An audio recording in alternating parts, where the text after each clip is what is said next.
What up, all my writers, everybody tuning in. Thanks for tuning in.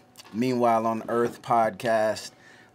If you haven't already, feel free to sign up to patreon.com/ILLMAC or the Ruin Your Day Patreon, and we put everything up as soon as we're done.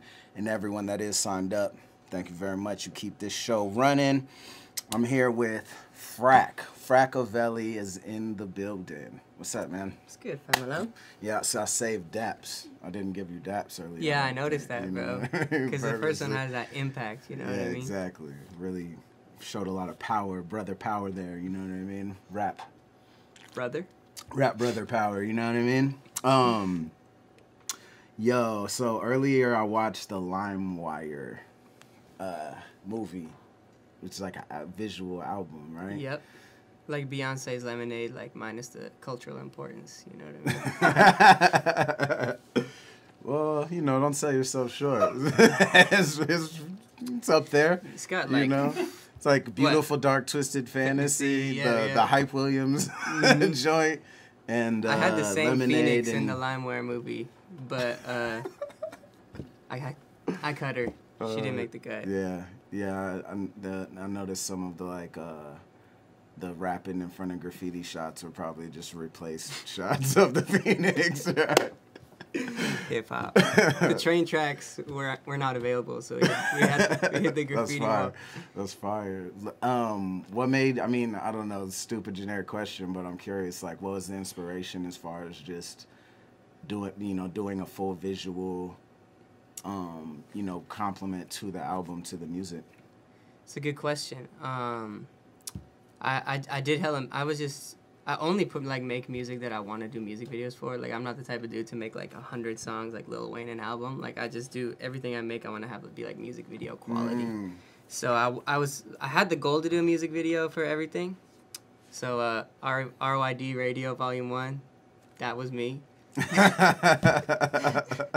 But sensitive subject.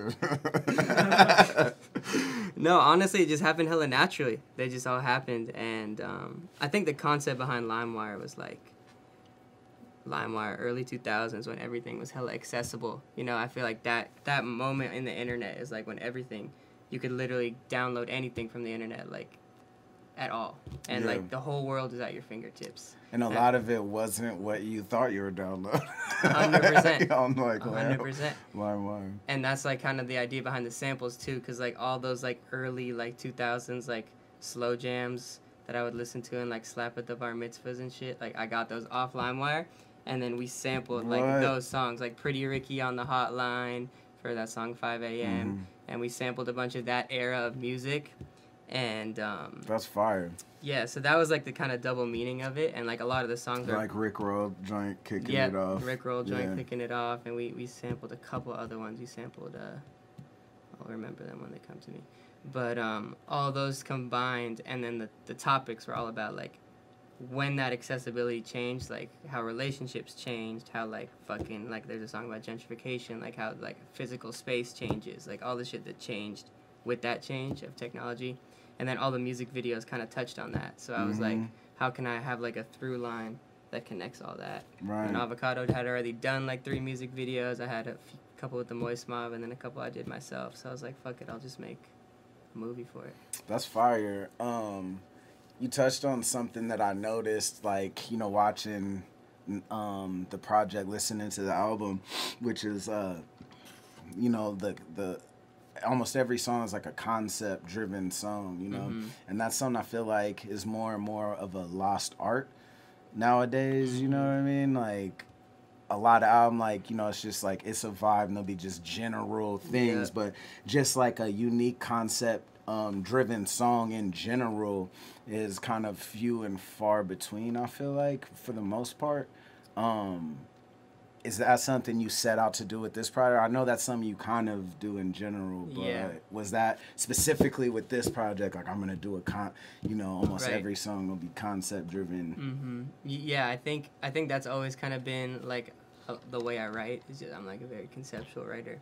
And then Delusional Rapper is one of the first songs we made, and I was like just watching hella of those viral videos on Facebook and like the way that like the captions were just like the new Eminem. Yeah, the new Eminem. Eminem's daughter. Girl. I know her, Winnie. She's hella tight. Yeah, she's dope as fuck. Yeah. She blew up off a fake meme, which is like the point of that shit. Because Delusional Rapper, when me and Avo made it, it went hella viral on Facebook, and because people's attention spans are so fucked up, people only made it in 1 minute.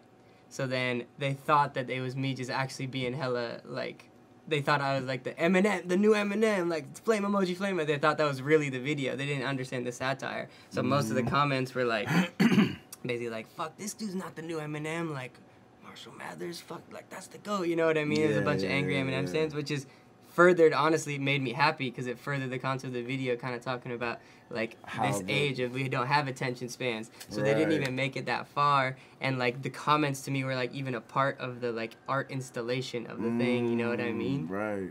And I was like super hyped on the hater comments in that video because it kind of added to it. And you know, at the end... That's super interesting. It's like little Joaquin Phoenix when this one was like talking about being a rapper, and there's like a movie or something, a documentary or something that came out about it.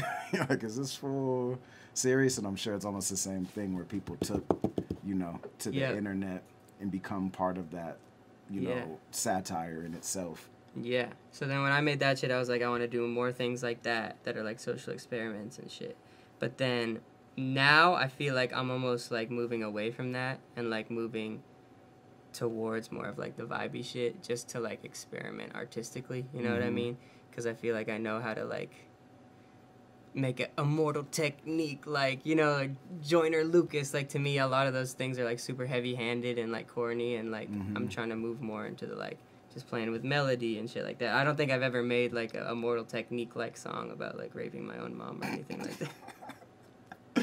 Yeah, but well, I feel like that was the only thing missing from the project. But raping I didn't want to say. Yeah, I didn't want to say. Dude, that's the bonus track. The M. Night Shyamalan twist at the end of the hidden track. So you said that's like your comfort zone. Then with writing is like, because here's what I found. Like, say with, I think with music in general, making music in general up until the last couple of years, I feel like I relate in the way of you know, every song, like when I write, I'm very like I was very topic oriented and like that's just it, you know, rather than kind of stream of consciousness writing and then, you know, sort of bringing it all in at the end. It was like, okay, this is the concept, execute every bar, every verse, every hook, you know, all on this concept. And like for me personally, some of my music, when I listen to it, like older stuff, I'm like, I wish it was a little bit more free, you know what I'm saying? But also, you know, with that being said, like the comfort zone thing and natural, like I feel like with freestyling, I've always, like, this is why battling, I feel like I excelled, because I have a topic, I have a concept, yes, 100%. But, like, just in ciphers and shit, I was never the best just freestyler, you know what I mean? In a freestyle battle format where it's like, but just, like, that free form, off the cuff, like, I could do it, I could hold my own, don't get me wrong, but I always felt like I excelled a lot more once I had a structure, a topic to Macy just... Gray. Yeah, I need to battle people who looked like Macy Gray in order to... That was like your one pocket? Yeah, that was my niche, you know? You got Swan and you're like, thank God. Finally, it all culminates. Just use the same bars I'd been using I feel that sentiment, though, hella hard, because for me, battle rap has actually helped my music in that sense, because... you know, I feel like all white rappers or pale rappers have this, like, chip on their shoulder. They're like, I need to prove I belong. I need to show I can rap, etc. Whereas, like, when I started doing battles, that it took up that space of, like, okay, I could, like, have a topic, be conceptual, be lyrical. So then when it comes to the music, I can really focus on melody, like, song structure. And, like, it's, like, the venting of battle rap, I think, helped my music grow in that sense. You know what I mean? Yeah. That's super interesting. Speaking of LimeWire, like I have distinct memories of like being like, what? I didn't know you know, Eminem and DMX and Jay-Z did a song, like, and downloading it and just giving my computer Just Bill Clinton AIDS. after it. Yeah. Do you have any like distinct memories of just getting bamboozled and like 100%. viruses? You know what it was? It was R. Kelly Trapped in the Closet secret episode. I thought I had the secret key. Cause you remember? Did you ever go through all of Trapped in the Closet? I don't think I went through all of them. It ends on this cliffhanger, bro, where it's like it's about a package. He's like the package, and you don't know what the package is, but everyone has the package. And in the actual Trapped in the Closet episode, it turns out to be AIDS. Like the package just is AIDS, and since everyone's having sex, just everyone has AIDS in the package. But what I downloaded was just like some like Brazilian fart porn or something like that, and I was disappointed. And then you're like, oh, I opened the wrong thing. All right, the secret episode's still downloaded.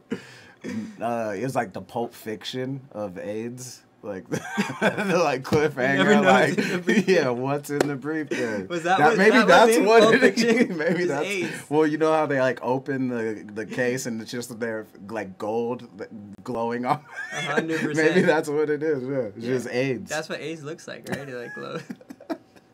In some people's hearts.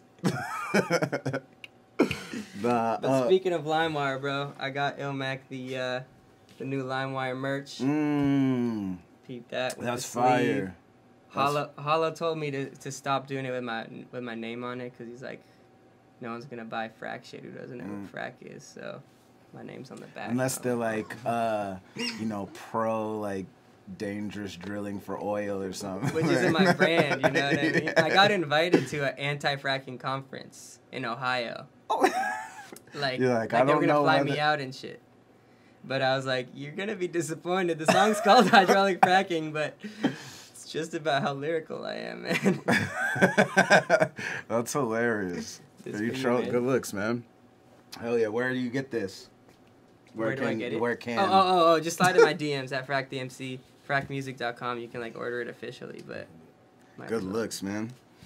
So, like, you brought up the point, like, with delusional rapper and stuff, just, like, that whole notion, the whole like viral culture, you know what I'm saying? 100%. And like that being the main inspiration behind it.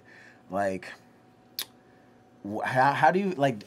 What are some like positive? Do you think there's positive aspects of that as far as, you know, getting attention musically, and like what are some negative? You know what I mean? Like both sides of the coin. Like, what do you think? How does that fall? Or do you think it's just one way or the other as far as that whole attitude of trying to get attention musically, you know? That's a really good question. I've, like, went viral a few times, like, in different contexts, and I'm still not famous. So, you know what I mean? Like, when I was 17, I freestyled for Kendrick Lamar on, like, a YouTube live stream. Really? Yeah, it was, like, the beginning of YouTube Live on this Google Hangout. And I was, like... super whack. Please don't search this up. But I was just like, I caught a body, I'm hot wasabi, I'm paparazzi. I was just rapping my ass off, and then Kendrick's, you know, that little thing is gonna be the clip of how we promote. That's how I got Gannick. Yeah, for sure. Doing the fake rap.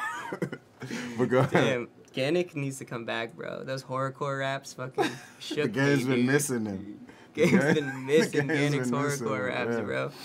But so you flamed down a digital I flamed Kendrick, with and then I barred him to death, and then it went like viral.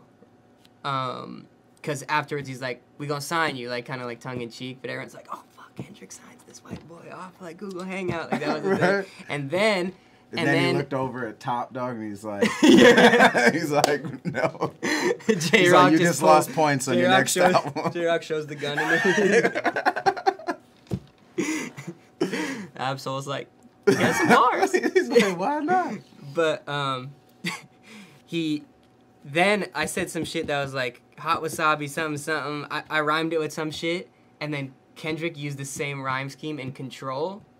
So then it went viral a second time because some Redditor trolled it and like zoomed in on my face. I have this on my YouTube channel because it's hella funny. They like zoomed in on my face, and it was like, I don't know, they zoomed in on Kendrick's face as he was listening, and it looked like he was like, and then it was just like Kendrick bites like Jewish like Jewish rapper for control verse. Bites like, delusional rapper.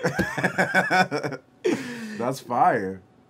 But yeah, to answer your question, I feel like that's a good example of how like virality is just super in the moment, and like especially right now, where like I feel like I've gotten some clout on hip hop blogs that post my shit or whatever, and I get no views from blogs anymore. Like everything is Twitter, Instagram, Facebook. Everything is your own virality, like self-made, like how you market your shit and like what caption you use and like how much ad money you're able to put into your shit. I love that there was this like era of like like no labels and it's internet, and it's like bloggers became these like sort of like tyrannical, egotistical motherfuckers. Like, don't send me no emails. And, like, I follow hella blogs. I'm like, y'all are so condescending right now. Like, you wouldn't have anything if it wasn't for artists. Like, you don't create content. Just you some white kid in his mom's basement. And then like a year or two. Dope boys.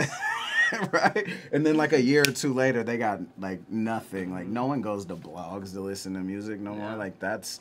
You know, they're purely clout machines. Like, you'll screenshot the shit and be like, "Hey, verified thing," but like no one gets the links anymore. And beyond that, it's tough because, in terms of like putting money into shit, like I don't fuck with that. Like I don't feel like because it makes it look like it's contrived to be paid. Like people already can recognize like, oh, this is paid.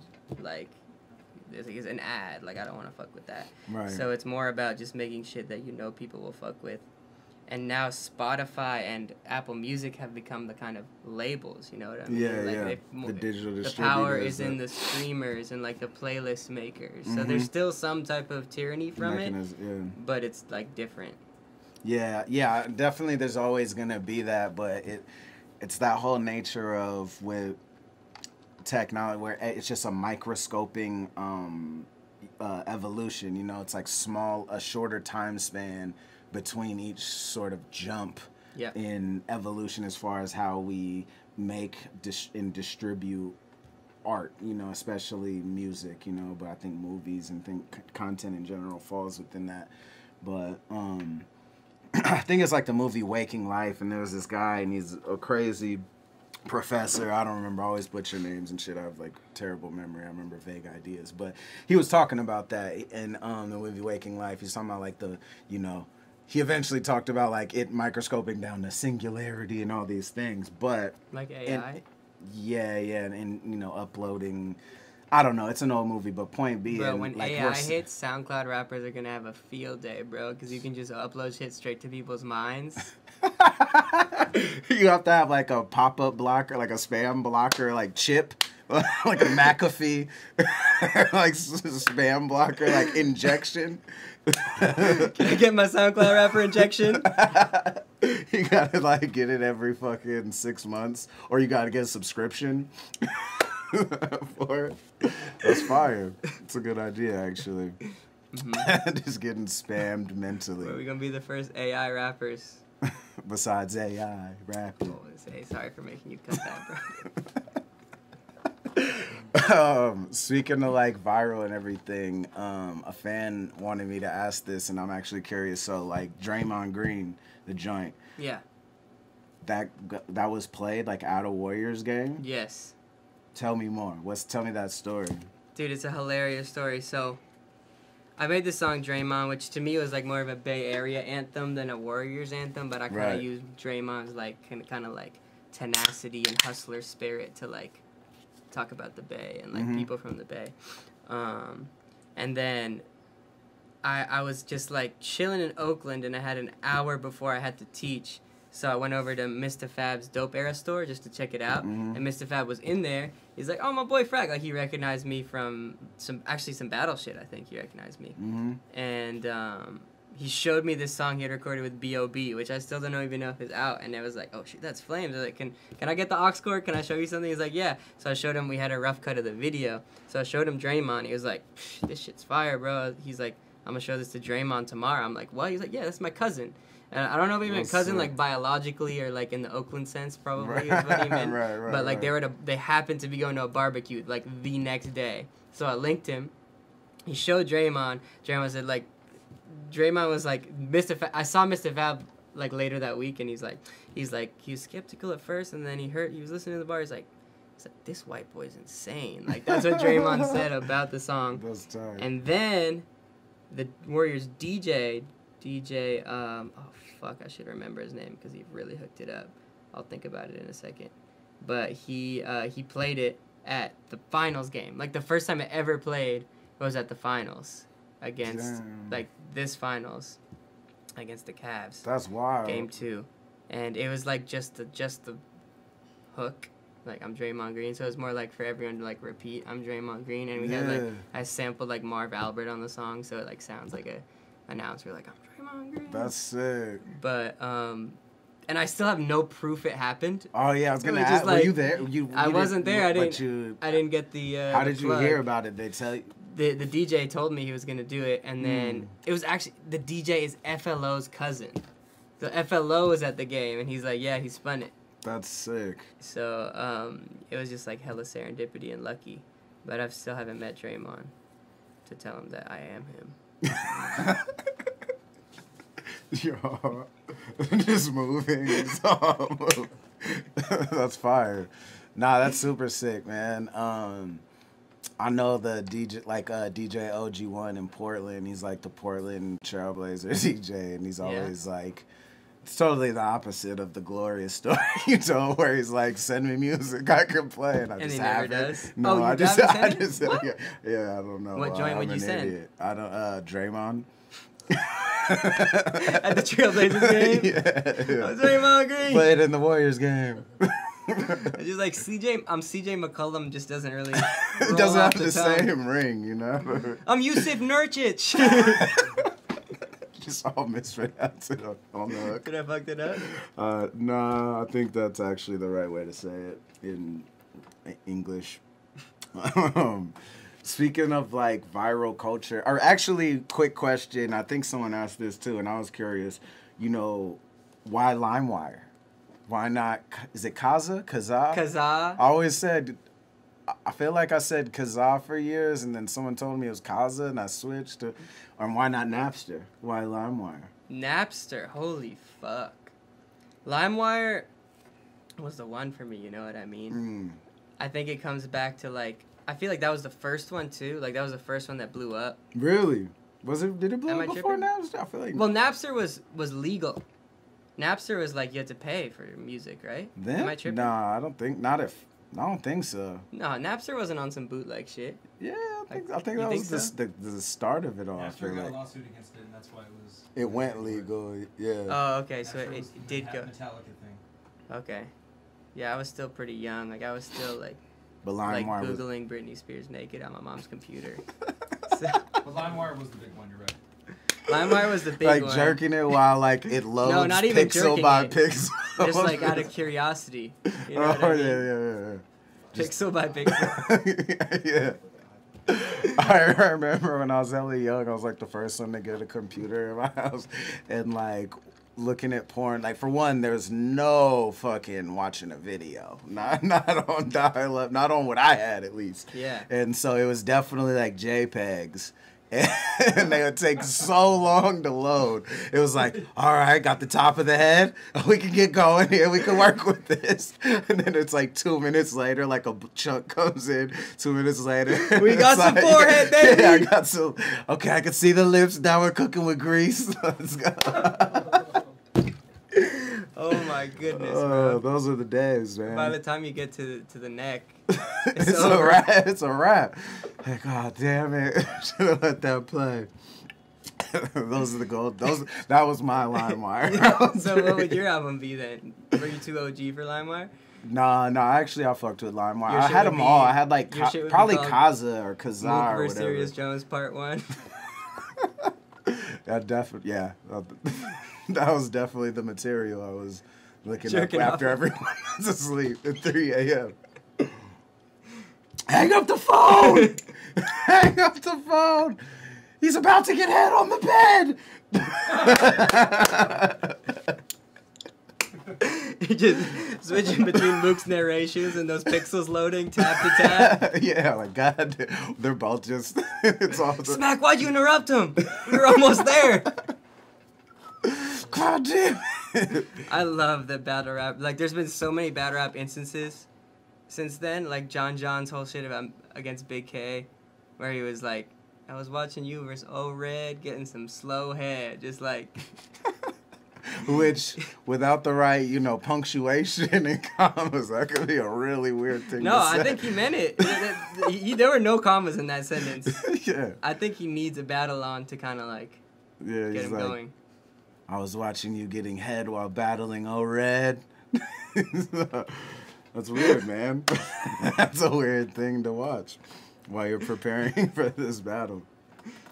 So, like, the whole internet viral shit, it's hella interesting to me. Like, I remember years ago reading articles about, like, how, like, in general, this is a whole different little exit off the convo, but, like, like, all our brains are being rewired, whoop-de-whoop, right? Like,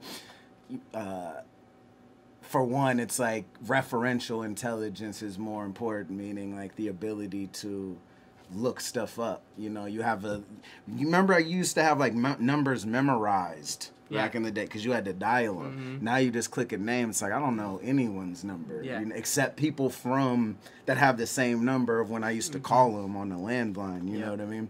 But just the like whole impact of like the internet and social media like on how we interact in general on humans or with each other as humans. Like what I noticed you talk about that. That's a kind of theme that isn't a lot of your music. You know what I mean? If you want to expand on that, like how the juxtaposition of like you're using it to promote this this music 100%. And then speaking on the effects of it though. Yeah, I think I honestly think it's because I'm a victim of it. Like I'm the generation where like everything happened at the right time. Like 7th grade, I got my Motorola Crazer. You know what I mean? I'm just stunting on. I actually had a pink one. How old are you? How old am I now? 24. Yeah. Okay, that makes sense. Yeah. Like I had my first cell phone at like 20 years old or something. Yeah. So I had the pink Crazer. I was feeling like Cameron. And then 9th grade. My first phone was a black Razor too. Yeah. Yeah. But you were older. Yeah. Yeah, that was a bar mitzvah gift, I think. And then 9th grade, Facebook. So, like, right when high school started, I was like, okay, we can search. And MySpace was 7th grade, too. Yeah, MySpace was the jump off, for sure. And I hear in the battle rap world, like, that shit was key for you guys. But, yeah, that was, like, I feel like MySpace is more fire than any of the social media we have now. Because you could pimp it out with, like, music. It's, like, everything combined. Like, it was too futuristic, bro. Because now everything's, like, pictures on Instagram, Facebook is like professional, like Twitter's like your dark secrets and shit. Like all that shit was on MySpace. Yeah. It was like the enduro motorcycle of social media. 100%. It was too ahead of its time. But anyway, 9th grade was Facebook. Then like LinkedIn came when we were all searching for jobs. So I feel like I've grown up in the social media generation where whatever fix we needed was there when we needed it. So I feel like it was like right for me to talk about, and that's part of the reason I did the LimeWire movie, and part of the reason I felt like as like a fucking social media, like I feel like I'm low key addicted to it. As part of that, I was like, how can I do that? That's why for the LimeWire movie, I was like, how can I like convert this addiction into like a good cause? Because the LimeWire movie was like a charity thing for like the immigration defense program in the Bay that my mom volunteers for, which like helps. I was like, how can I like take this poisonous shit in society and like flip it and like it was also on that shit we were talking about Immortal Technique, which is like like as a fucking white dude in hip-hop. Don't bring up that after No. referencing your mom. Immortal Technique. I'm not ready for where this is going. No, me and my mom are like super platonic. It's crazy. But I mean, in terms of like the overly conscious shit, I feel like I'm trying to take a step away from it, and especially as like I actually respect Avo for the same shit, and you as well. Where it's like, as like light-skinned people in hip hop, is like we don't have the like necessarily. You don't want to take up too much space and be like Macklemore-ish and be like, when I was in the 3rd grade. Like, talk about issues that don't apply to you, and I'm trying to, like, as much as I can, not try and talk too much about shit that I don't actually live, and instead use the shit I make that's, like, hella true to me to, like, donate money to this immigration defense fund. Like, that to me was, like, a better solution of a way to, like, use whatever your privilege or whatever battle rapper really calls me the SJW or whatever. But I think it's less of an SJW thing to be like, oh, this issue's all about me, and more like, I'm going to use this music I made to as a tool to, like, help out in this way. You're right. Or use your platform or whatever. I think that's a real good outlook on it for sure, man. And I think Avo does the same thing. Like, he doesn't really, like, touch on the... He puts the right guests on to touch on the subject that he may not be able to touch on, you know. And he gives the platform to the people who actually understand the shit that... Yeah. Rather than, like, trying to fake a hot take. Right. Like a sign perspective to things. No, I think that's a real good outlook on that for sure. I was randomly watching this video. It just, like, popped up in the YouTube algorithm thing just because who knows what kind of weird shit I search. And it was, like, some former executive of Facebook that was basically just like, don't use this shit, man. Like, it's rewiring your brain. It's changing all the... And I was like, oh, this is perfectly what I need to see right now before I go into this podcast. Frak, I'm definitely going to work this into the combo somehow. So I feel super rewired, bro. Yeah.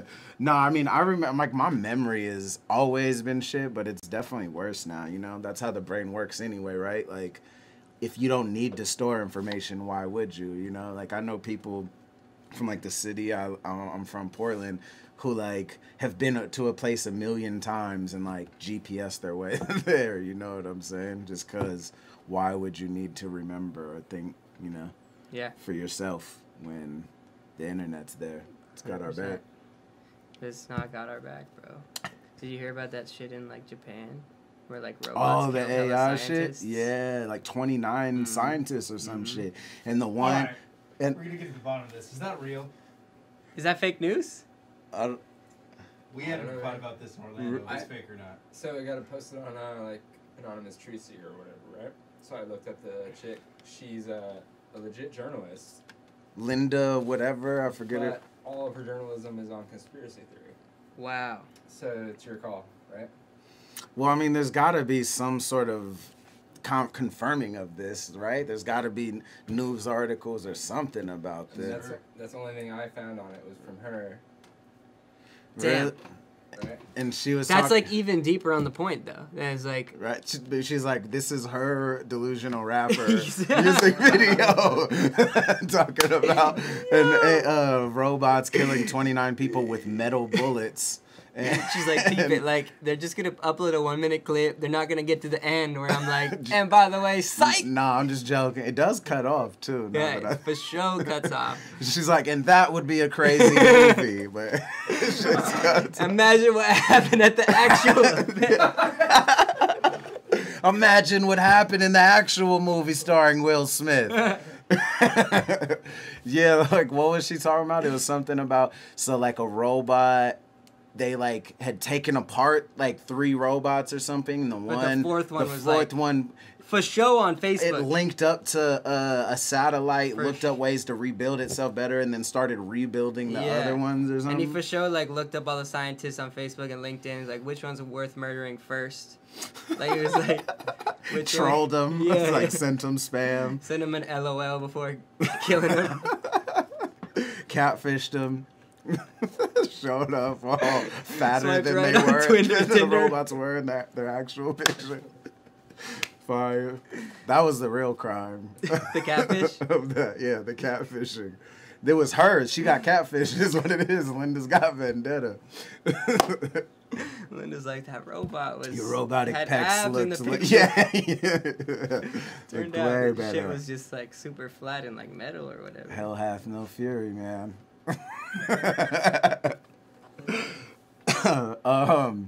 in the movie, in the lines is so stupid. So is it real or not? We don't know. I don't know. The comments will tell us. I I'm think sure your they take all is know. best that Linda saw the she got Delusional Rapper video. And she was like, "This is my shot. This is my shit." That's why she had the RYD socks on. If you zoom in. Oh yeah. Like I forgot about that part. In LimeWire, I seen you shot a video in Machu Picchu. Yeah. Well, why? So was that how were you out there? Like, so my mom's from Peru, which I think I'm like the least Latino battle rapper. You and or Latinx these days. You and Dirt. Me and Dirtbag, yeah, that's what we had in common. That's why he saw himself in me. You know what I mean? He's like, this kid can't we grow. were rooting for you. This kid can't grow a beard, but goddamn, if he's not even a whiter Latin dude than me. But I touched down at the homeland for the first time since I was like a little kid, and it was actually my mom was like, "So are we going to do something for your career out here or what?" I was like, "Yeah, you want to shoot a music?" So my mom directed the music video. That's fire. Did it all on the iPhone. Those But, clips like, were hilarious too. yeah. Like what was it? Like White Traveler in Oh, you saw the before Yeah. shit? Not that was in the movie though, or whatever. Yes. That shit I'm was trying to do hilarious. more. I'm trying to honestly do more comedy, like skits and shit, outside of my music. So have my music be that more like vibey, like whatever, and Right. then have like use my comedic like shit to do like little skits on Instagram, and like if people follow me on Instagram, I do like this shit called Festival Dad, where it's just like I go to festivals and pretend I'm a dad who's like smoking the devil's lettuce and like having a great time, you know. Right. I do like hella different characters on there. I'm trying to do more of that, and like honestly start a YouTube channel that has like both. It's like here's a really good music and comedic shit. Mm-hmm. But yeah, Peru was fucking amazing, and it was like cool like getting in touch with that part of my identity, because I'd been to Hungary, which is like my like Jewish like Holocaust survivor side, and like explored all that shit, but I hadn't done the Peru travels. Yeah. So how long were you out there? And so that was just to go touch down and see. Yeah. It was my mom. She was like, "We gotta show you like what's good." That's awesome. Yeah. I was out there for like 3 weeks.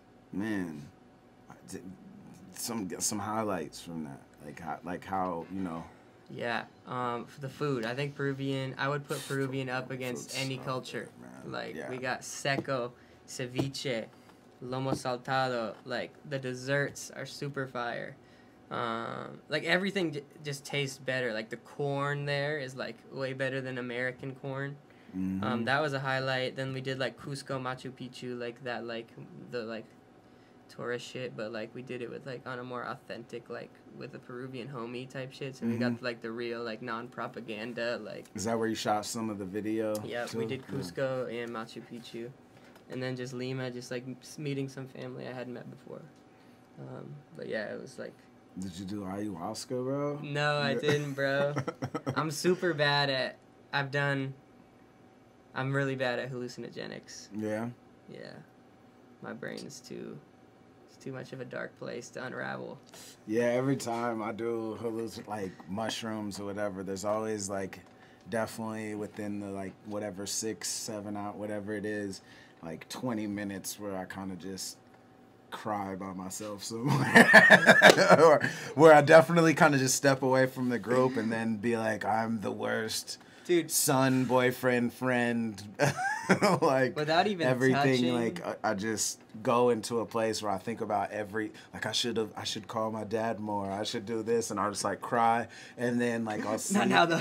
yeah. And then I'll like see like a fire or something, and be like, oh wait, what? Like and then it's all good from there, and I have these like spiritual break. But every time afterwards, though, I will say, even though it is what it is, Yep. and that time I'll take something from it. I'm like. 100%. There's some truth to that. 100%. Like, my subconscious was telling me Yep. something there. Without even touching on my shrooms trauma, like just edibles for me, like.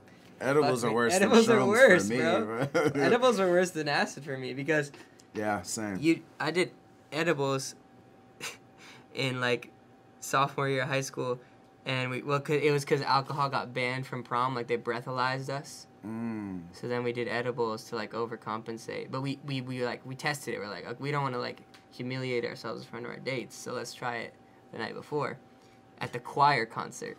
So we went to a choral concert at our high school, and we were tripping. And we're like, this shit is easy. It turned out we ate quadruple dosed cookies. So as soon as like straight up like Carmina Burana was like, ha ha ha ha. Ha, ha. We all started feeling it. And first my boy Dimitri just hits like this pose.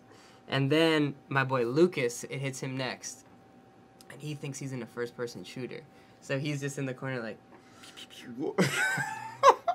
and then can't do that now. And then stop the concert. Yeah. And then, someone just in the corner like his finger gun, dude. This is more lethal than K-Shine's. But then it hits then my boy Oscar's fine because he's like always fine. And then it hits me last, and I just start bugging out, like super like questioning, like existentially bugging out. I like run to leave. Oh no! First I pay Oscar. I was like, Oscar, come with me. I'm like dying. He's like, no, you're fine. And I was like, come with you where? To the bathroom or something, bathroom. or just to get some fresh air. And then I was like, I'll pay you. I paid him $10. Then he came with me. We run That's out. the hungry side. Nah, the hungry side was It trying was to like, save. don't do. Well, He'll baby, do it he'll for free. do it for Just fun. convince him. We got a coupon to give him. Okay. But then I ran out the door, but the door was locked because they lock it during the like. Which makes it even more dangerous for your boy. Which makes it even more alive. So then I ran up on stage. What? Like, I made a brief cameo. That's the scariest thing. That would be the scariest thing to try to do in that situation. But there was no other way out, and I was like, I can't be in here right now. So I walk up the stairs, dip out. Do it. No, I didn't actually do that. That would have been fire, though. World star. Right. But then I dipped out and, like, passed out in the bathroom. And you just straight passed out. Yeah. And my friend Oscar thought I was faking. He thought I was being hella dramatic. But it was you were being. Yeah, it was. Yeah, I guess I was. Yeah, how sad. Just I mean, fuck. Yo, edibles, fuck edibles, dog. Like, I'd rather do especially small people man. like us with fast metabolisms and shit. Dude, I can't hang with that. Like, every time I've done them, even in like that, like, I'm a lightweight smoking now, but that wasn't always the case. Like, you know, smoking stupid amounts of marijuana a day. But I would do a little bit of an edible and think, like, my homie was going to kill me or something. And, like, never act on it or tell him and kind of be having a regular conversation, but be terrified in my own head. Like, screaming and panicking. Yeah, no, no. Like, the weather's been, like, weird, right? Yeah, right. Like, the rapping shit's cool. Like, I just, like, beat Chilla Jones or whatever. Yeah, no, everything's good. We have a good relationship. You don't want to murder me, I don't want to murder you. No, it's all good. And he's all, what are you talking about? Yo, dabs are like that for me too, man. From jump, I was heavy into dabs for a minute, but I'd like go to the dispensaries in Portland and do like on the big rig, like the dabs and shit. And then I had this instance where I had just gotten back from Europe. I did a tour in Europe, and we were smoking the whole time, and it was hilarious. It became like a running joke because this dude in Switzerland who had brought us out, like, gave us hella hash and was smoking, because that was the thing then. The they one didn't where have were, no like, wax. On stage with like Method Man and shit. No. No. Oh, okay. In Europe? There's like this story of like all y'all going out to Switzerland, or maybe this is Dirtbags. Oh yeah, no. That was in Sweden. Sweden. But I don't think I went on stage with them or anything, but I was at those festivals a couple years in a row. But this is in Switzerland, this promoter or whatever, he's giving us hella treat because we were just taking the train everywhere. We just bought like a 3-week train pass, and we're just going everywhere on this tour. But all the people would be like, oh, careful, like even in Amsterdam, careful with smoking, and we were all like, bro, it's good from the West Coast, man. Yeah. We good, it's good, and we're good the whole time. Dude. Yeah, we're smoking hella hash, and this is a joke that kept coming up because this promoter who was like kind of tagging along was like, West Coast, like, because we'd just be smoking like way too much weed. He's like, you guys are crazy. He's like, oh, West Coast, and I remember he Why do kept people saying from that Switzerland forever. sound like vatos from LA? West Coast, vato. On second thought, maybe I was just still in LA on an edible. And I thought I was in Switzerland. Y'all want to get some Swiss carnitas, man? So, anyways, long story short, we came back from tour. We're smoking the whole time, super tough. And I went to a dispensary the day I landed and took 2 dabs, boom, boom, straight to the face. I was with my homie in there. He was rolling up a joint. And that second dab, huge dab out this rig, I like had to do the thing where everyone's talking. I'm like, I'll be right back. Like I couldn't catch my breath. And I went into the bathroom and was like sweating. I didn't have asthma at that point. I didn't. But you have like late onset asthma? I have LA onset asthma. I didn't get asthma until like a year Damn, after that's moving fucked here. up, bro. So anyways, I go into the bathroom and I'm like dying, like coughing and like sweating and look in the mirror like, you need to get the fuck out of here, dude. And so I go out and I was the one that initiated like, oh, roll a joint up, let's smoke, before I hit the dabs. And then they're all rolling joints up. It's like 4 or 5 of us and I'm in there like, oh, I'm dreading it. I'm like, I have to sit here for these. And then they bring up, like, someone catching a weed charge and all this, and my shit was still pending. Like, I got hella shook. Super like, paranoid. did these fools snitch? Like, fuck, is it? And all of a sudden, I was like, my heart was like, I was like, am I going to have a heart attack? But I'm just sitting there like, yeah, no, it's all chill. And I take, like, 1 hit of the shit in rotation, and I look at my girl at the time, my ex, and she's like looking at me like this. Like, I'm like having this interaction. I look at her, she's like looking at me with panic eyes. So I'm like, do you want to go? And she's like, yeah. I'm like, oh, I'm sorry, bro. You know, girl, chicks, I gotta go, I'm super man. chill. And so he gives me help. Chicks. Yeah. Always gotta go when everyone's fine. Yeah, because everyone's definitely fine here amongst us. So I bought like 2 different eights, 2 different flavors. I walk out, and as I'm walking out, my boy's like, hold on. And he gives me like a huge handful of nugs. Like, here, this shit's fire. I'm like, oh, okay. And I'm so high. I walk out to the car, and I have the nugs, and I have the bags, and it was like a math equation, like, get those into there. And I was like, and just threw it on the ground, all the weed on the ground. I threw it on the ground. I put it in my Of pocket. this system. The pop star shit. My dad's not a phone.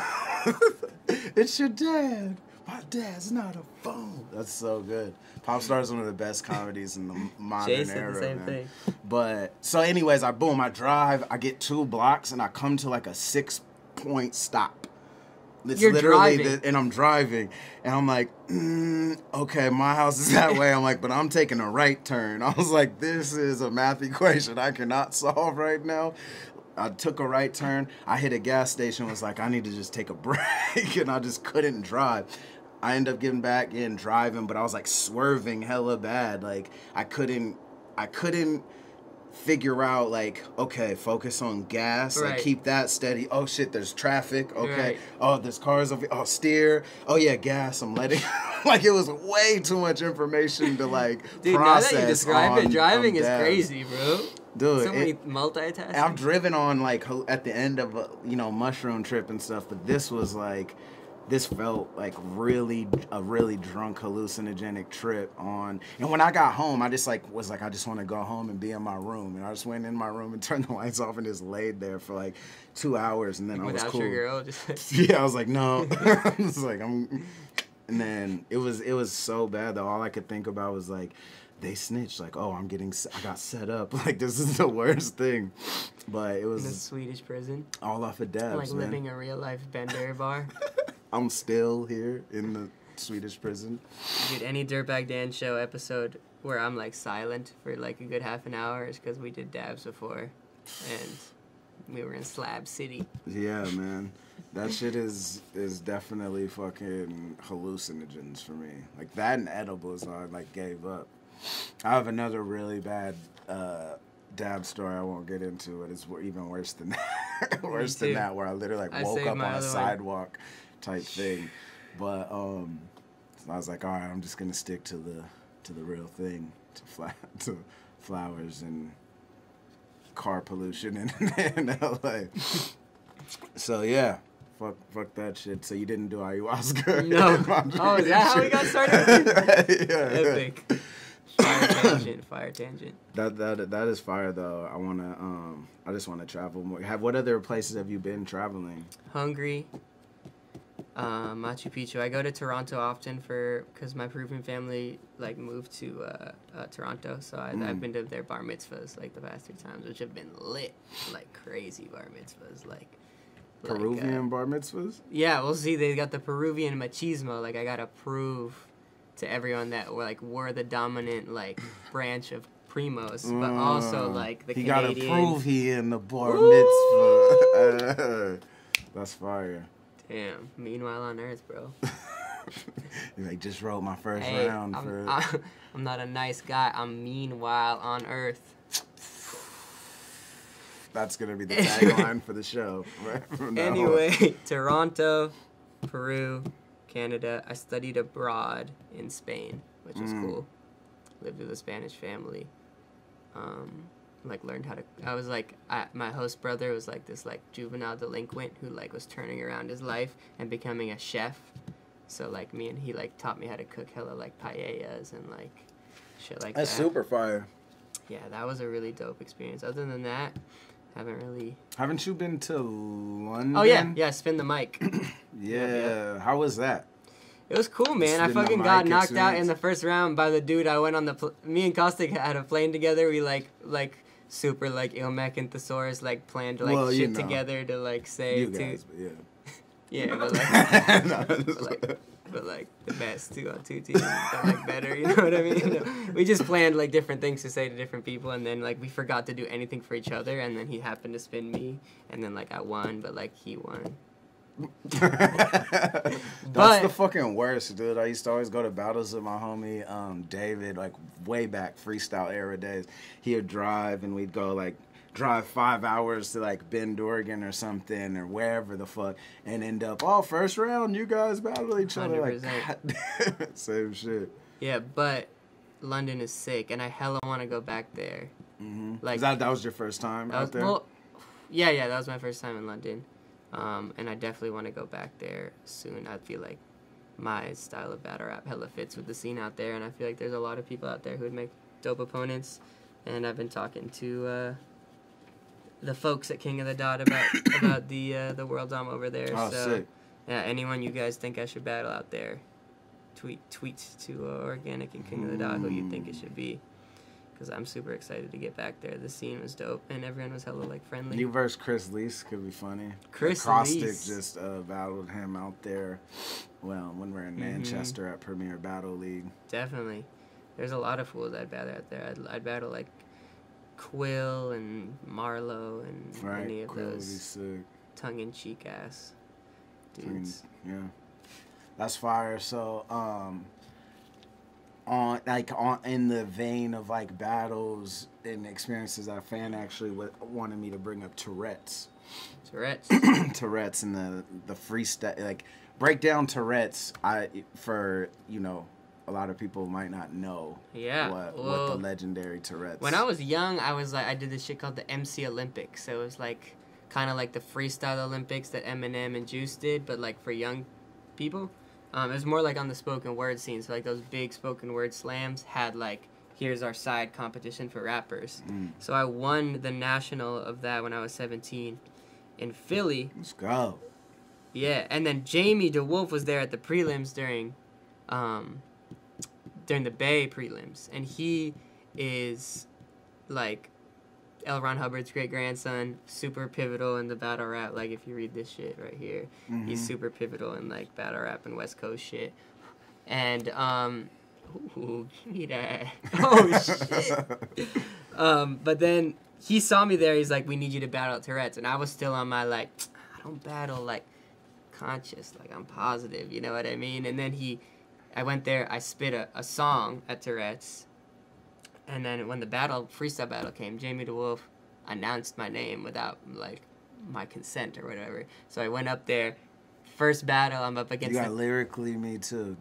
Or wait, no, he anyways, we'll cut that out. Go ahead. Can you...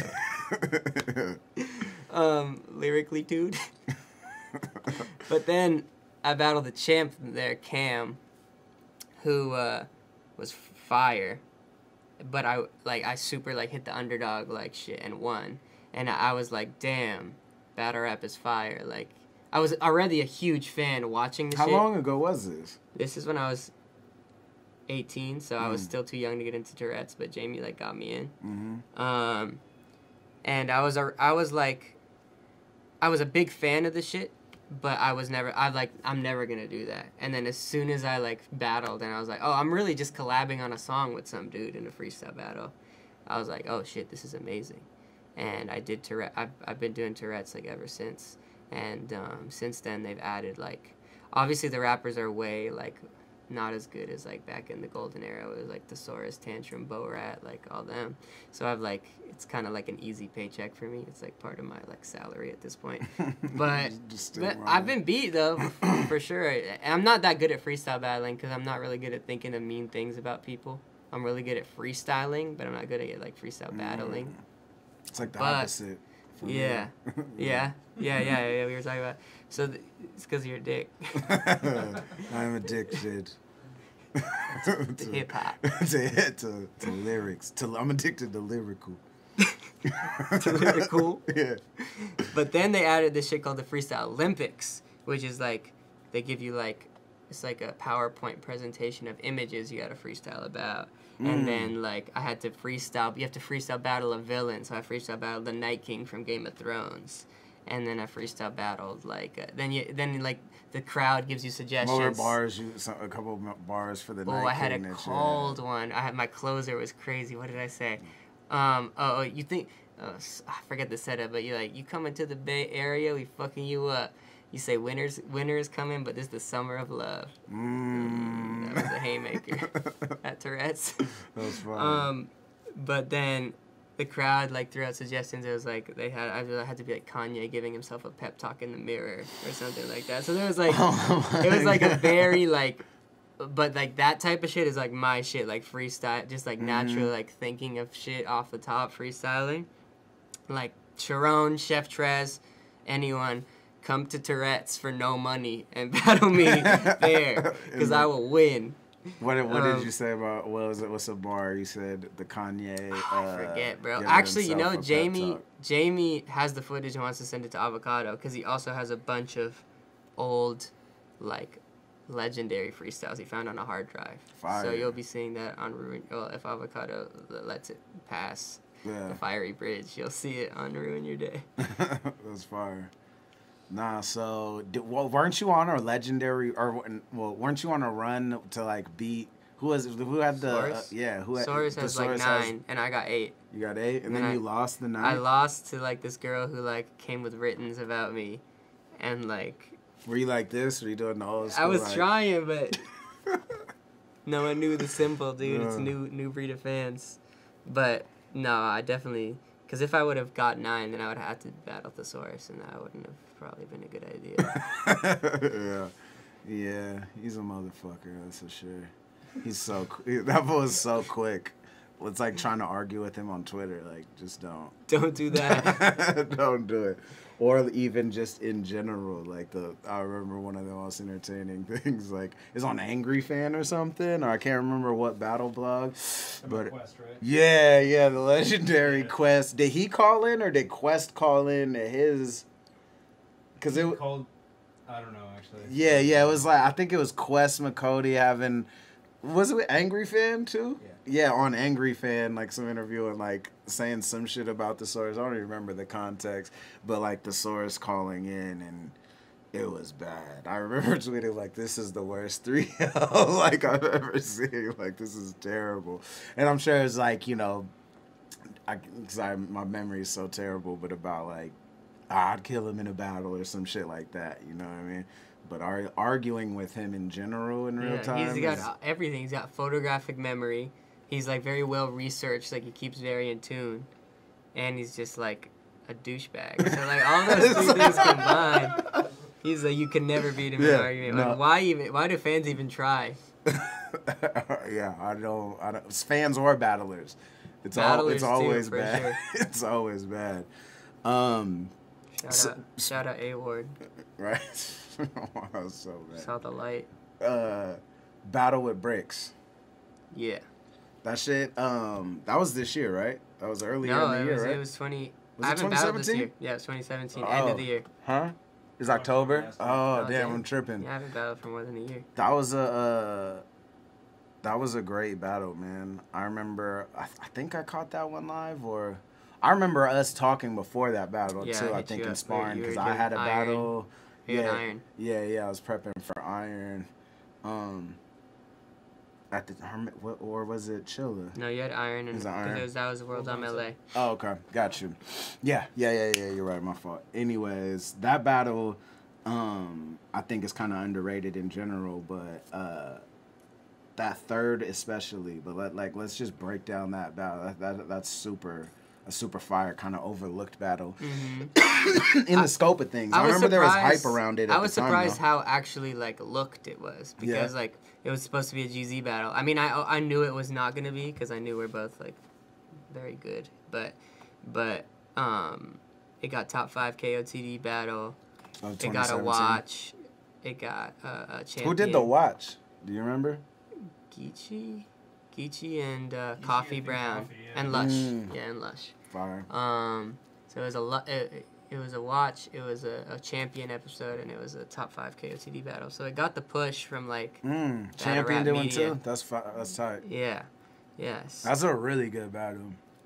Yeah, it was dope. I'd never had a good battle before. Like there was always some fuck shit in my battle where it was like either I won by a lot or something weird happened or like I lost one. So it was like I never had like a semi-classic. And it was really cool feeling that energy in the room. And I knew Bricks, like Avo had set that up for the bunker the month it died, where you were gonna battle Iron at that bunker. Oh yeah. And I had been like, fuck, I just want that shit to happen. So we made it happen. And I knew Bricks was like a perfect guy to go against because it was like a style clash that we would both bring our all to. And it was the coldest Frak shit I'd ever heard. And then my shit was like, I think I was like my most original. Was it your third round where you were like the whole shit about like him riding with Sons or whatever, like the group texts and all that shit? Yeah, I think the reactions from everyone and like from Fox conceded and QPs like them going back and forth. You did like the dialogue and shit. Yep, that was the third round, and I feel like my goal in battle rap is never to be the best battle rapper. Like that's not gonna be me. But my goal is to do like I feel like I'm more of like a Shuffle T or even like Hollow is obviously the best, but someone like Shuffle T, Hollow, Big T, you. Like, people who, like, try weird shit in battles and, like, do some very original shit. Like, that's what I want to do in battle rap is, like do weird original shit. And, like, that's what the second round of, like, the whole Jazz the Rapper round and the third round was, like, imagining what a group text would look like. Like, I just try and, like, fuck around and, like, do weird shit and, like, luckily both of those angles hit really hard. I had no idea. Like, I love taking risks. Yeah, that's the thing, whereas the risk factor, it's like gambling. Like, this could absolutely kill or I was scared about the Jazz shit face. because I thought he was going to be like, no, I didn't date her.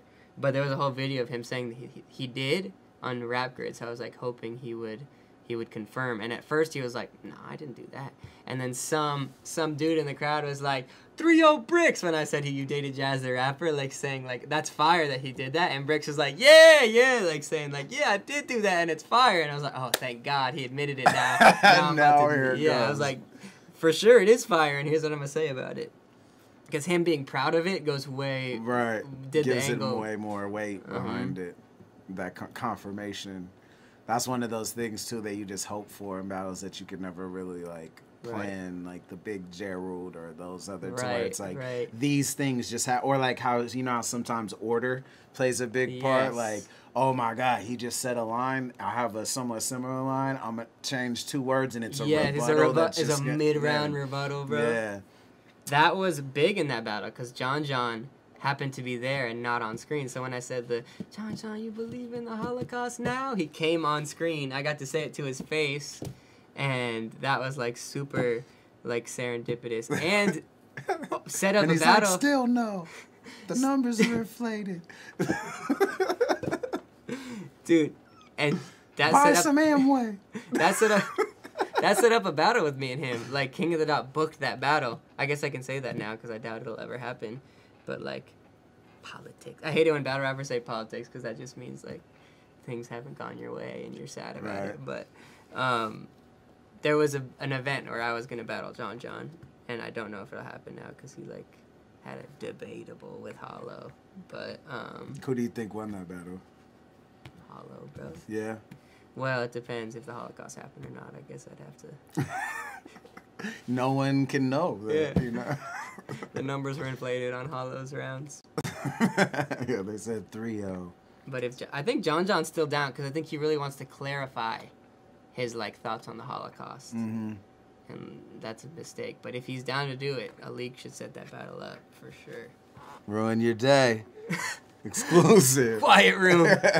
Yeah, the quiet Winner room. decides if the Holocaust happened. or not. You All just my have dead an relatives entourage come back with, to like, life. the tats, the You number could do it at a tats. Holocaust memorial too. Oh my God. There Frak it man is. versus John the Don. Auschwitz, round 1. Saw you. Wow. Damn, that'd be sick. I've always wanted to meet my like great uncle, so we should make that happen. Do it in Hungary.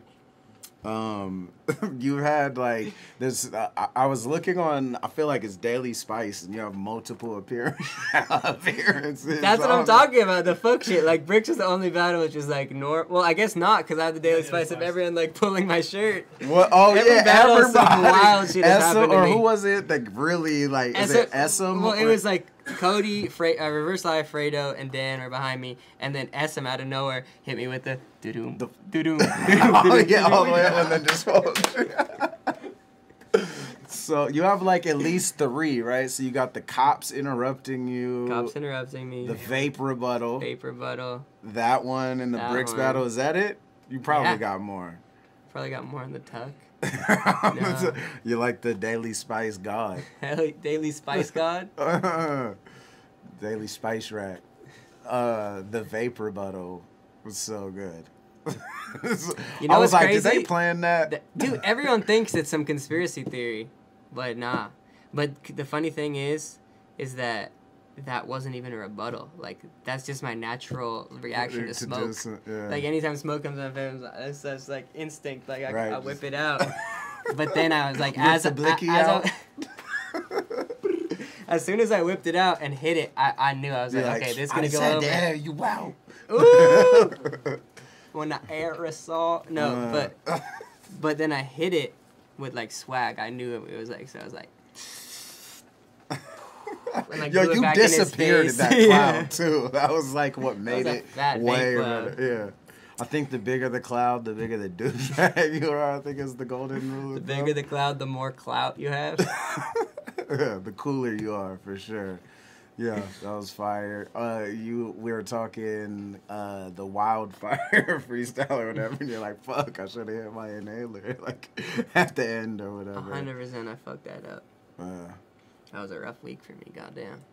That shit was fucking. The wildfires down here were fucking up my ass. For real. And I could not breathe. So to be controversial, we get it here first. Dirtbag Dan battle. When's it gonna happen? Dirtbag Dan vs. Frak? Yeah. Definitely never, bro. Why is that? Because Dirtbag's retired and Because you're scared. I'm like he would kill you. No, I'm just like top tier, so it'd be hard for me to give him that shot. You know what I mean? I don't know, man. No, I remember seeing that. Just a double. I was such a dick. I tweeted Frak 3-0. Everyone said that. I was surprised. He's like, everyone who already knows, I'll kill you. I just tweeted Frak 3-0. No, I think if it were to be a battle, we should do like one of those grime clashes, but all double time. Like, when I spit the flow, when I'm with the man dem ting, with the man dem, one of them joints, the man dem ting battles. Man dem ting battles. That's fire. You should do it at World Domination. Yeah, that'd be sick. In London. Just two Americans doing grime. That's what British people love, right? Do some big, just do some Big Ben references. Yeah. Do a fake British Dude, accent. My favorite bro. Don't Flop battle: Sirius Jones versus maybe Shocks Respect BA. And Sirius Jones does everything British people hate, and it's hilarious. He like does a Big Ben reference. He does like a Stormzy, like does like the lyrics, like he does all the like. He eats a good meal. Like disgusting. He like talks about Nando's. No, he just like does all the cliche shit, and I love watching it to see how much it makes the British people mad. They're like trying to like support him, but they're like. Cliche. I've definitely done some fake British accents. It's been the worst. Like when I look back, I'm like, oh, it was so hurtful. But when I wrote it, it was so funny. Like in my head, I was like, I sound exactly. It's the same. Perfect. And then I watch it, I'm like, oh my god, that's so horrible. Yeah. So, speaking of appropriation, BET.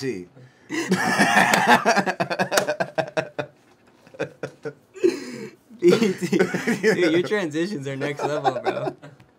Yeah, so basically, they were like, they were gonna have. So this, if they don't know, like obviously, it wasn't too long ago, right? I feel like that was like a few months ago, like 6 months. 6 months. 6 months ago. Yeah, and they it were was down here in LA. Yeah, they were trying to have all black cast, but affirmative action made them put in one Jew. So. On what? To spit on my what bars. was it? What was the show? It was Freestyle Friday, so it was like the shit that's like right, that Hollow and all that. They tried to bring it back, but instead of a battle, it was just like your hottest bars. Oh, was that the same thing that like HFK did in Toronto? Legendary. That's what makes. Is that a Daily Spice? Yes. That is a Daily Spice. Yeah. That's what. Sorry, y'all. Sorry, Bishop. No, it wasn't y'all. It was straight to Bishop. Like, I let you down, Bishop. If you haven't seen the Daily Spice at HFK, what's it called? What do you think it'd be called? Sorry, Bishop. HFK blacking out. Or the green record. Yeah, the green record. The funny shit, I got the green record. The double time record? Yeah, I was hyped on the green record. Well, every record was double time. It was different beats in Cali than it was in Canada.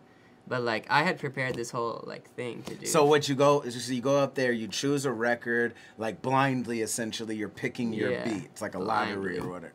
Right. What do you mean? You know? Well, so all the other contestants were idiots because they were all going in blind. But it was live on YouTube. So I just went on YouTube, listened to the beats, figured out the best one. Because other people went first. Yeah. And so you were just, and there's only however many records. And no one else thought of that. That was like in the old freestyle battles. If you watch the brackets, or pay attention who battled before or after you could predict who you were going to battle. And I was commenting on the YouTube stream too, like trash. Like I was commenting like as it was going, and everyone's cracking up. That I'm like definitely the green record. Dude, there were so many Ruin Your Day fans in that YouTube chat. It was really dope. But so you get there. But then I chose the green record specifically because of HFK shit. But I had like a whole shit planned for like 90 BPM or like a regular hip hop beat. Mm-hmm. All of them were like trap beats that required double time, or as everyone was doing there, like I stay flossing with this, sounding like Earl Sweatshirt on every beat. You know what I mean? So I had to pull out a double time verse. But I was able to, and then I freestyled half of it, just like about like they had Daylight rapping and JID and like Too Short were like special guests. I like freestyled about them. Yeah, name drop. Yeah, name drop. So is there like an audience in there, or is it just like a small little crew? It was a small room. And it was all live. It was all live on YouTube, obviously. Yeah. But was it live? It was just live on YouTube. It got televised as well, but. I think mine was televised, but they only televised a few as like a promo. Mm-hmm. Yeah. That's fire. Yeah. And then I didn't win though. so it was a competition essentially. A kid from Canada won who like used to battle on King of the Dot. It was HFK. Stitch. It was HFK. Yeah, he got his revenge. He just had the hook back he with went the up there green with record. Sorry, Bishop. Sorry, Bishop. Sorry. I let you down. The remix. That then freestyle. Is there still a freestyle? Is that a thing still, or that was just Freestyle Friday? Or did I imagine did it you won't guys exist ruin again. it? Yeah, everyone choked, dude. It was bad. Really? Yeah, it really was. It was pathetic, dude. And it wasn't because the rappers were trash. It was like super like what we were talking about earlier, like SoundCloud rapper AI. Like all the first people to sign up for that were the rappers in there. Like it was like they went live on IG, and I was like right in front of the camera, and like we're about to go live on IG, and then boop, and then as soon as they press boop, just like a horde of like rappers forms around me and like fake Gucci and just starts like rapping into the camera, and like everyone's like rapping over each other. It was like it felt like some like post-apocalyptic like there's one camera left to record like and every rapper just like there's only one. So the Walking Dead, it was like 100%. The Walking SoundCloud.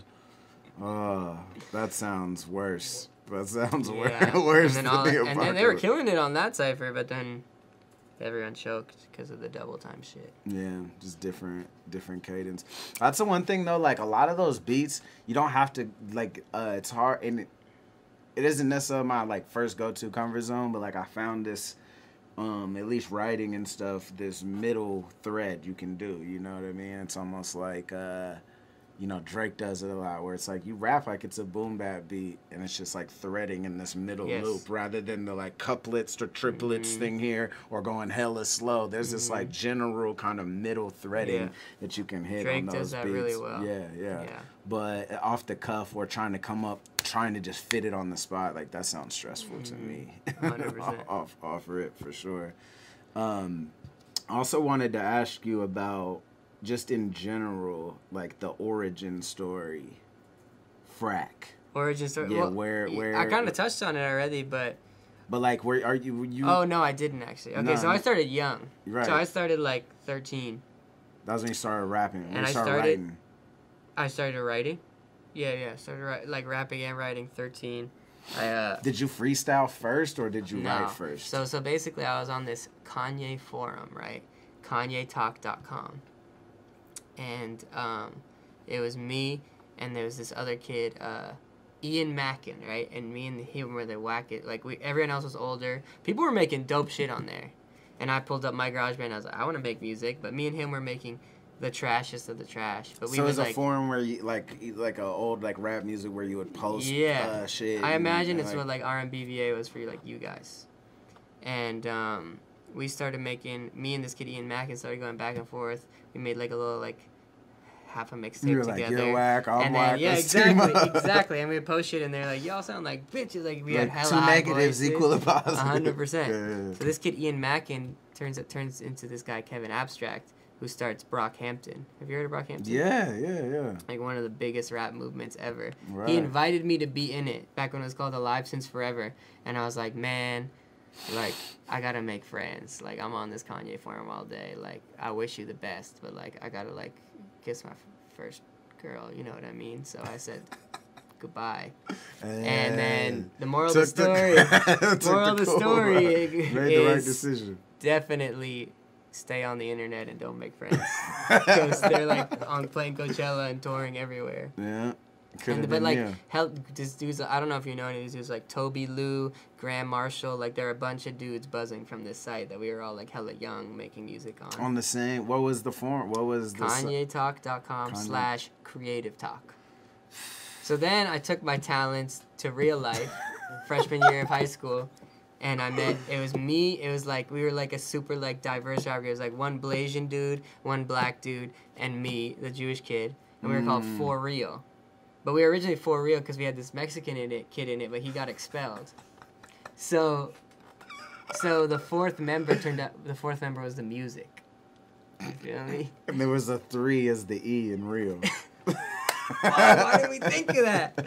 And we were like, you know how rap groups start like hella ignorant, and then like through the game they like gain consciousness and wisdom.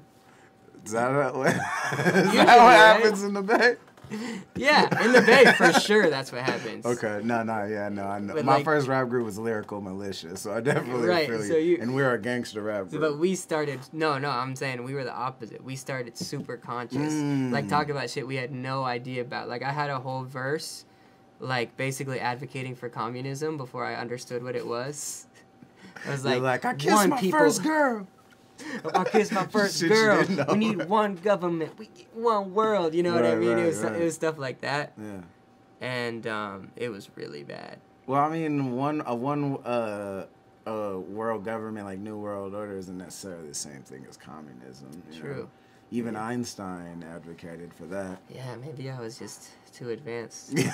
For you, you don't even realize. Yeah. You might want to rethink that. But me and his name was Jay Slay back then. But me and Callie J have stayed really close. I just threw a show at the Elbow Room this Thursday with him. Oh, wasn't it like one of the last or the last? The show last rap show there Elbow? ever, because they're closing it down. Damn, that's SF's crazy. Trash now. That's crazy. But I performed there, man. Years yeah, ago. no. Philip Drummond told me, he's like, we had the rap Olympics or some rap competition there with you, and he flew you out or something like that. Oh, man, I did a lot of battles back. I don't remember which one. He was at my show though. There was like it popped off. There were like almost 400 people there, which was like super unexpected and crazy. That's really tight. And afterwards, I got off stage, and like this dude comes up to me, like straight up, like felt like a movie. He's like, you know, this doesn't have to be your last show here. And I was like, what? He's like, we just bought the Elbow Room.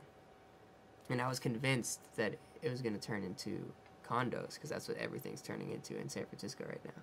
But he's like, no, like, we just bought it and we want to keep this shit going, like, and we want you to be a part of it. And he was like this like middle-aged black dude whose name was Davin Che, which like it was like some bootleg Da Vinci. I was like, are you Banksy, bro? Like, who are you?